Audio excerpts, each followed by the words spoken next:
it is pretty similar to some degree. If people's mental state, emotional stress, or for example, makes them feel worse physically, then chronic illness cannot possibly physically based. This is highly,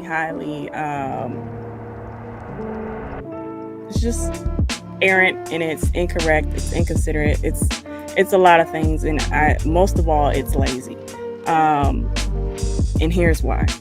You have chronic illnesses that are solely originated from genetics. You cannot change your genetics, the things that you got from your parents and your family line. So to say something like, oh yeah, it's all in your head, so it can't possibly be something physically based. Some chronic illnesses are exacerbated by postural changes, which stem from the chronic illness itself. So it's a cycle of one thing affecting the other. Then you have people who develop chronic illnesses as a result of service in different types of communities, different types of areas.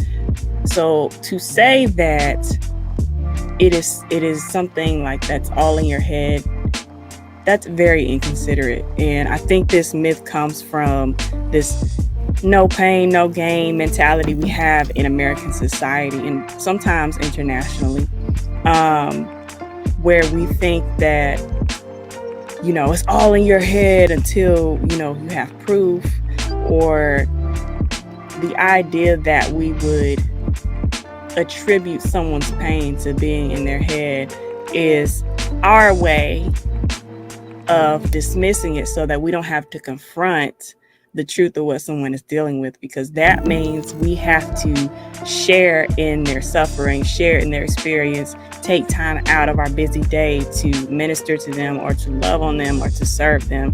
And that just speaks to our culture as a whole. Like, we become so dismissive out of convenience, when sharing in a moment with somebody who's going through something, hearing their experiences requires us to be inconvenienced sometimes. But it's not really all about us, especially if you are a Christian. Like, we're called to, be the hands and feet of Jesus, which means we sit down and we rest with those, with people who are suffering. If someone's crying, cry with them. If someone's having a great day, like, share in those moments. But I think it is solely dismissive and lazy to just attribute it to, oh, it's all in your head.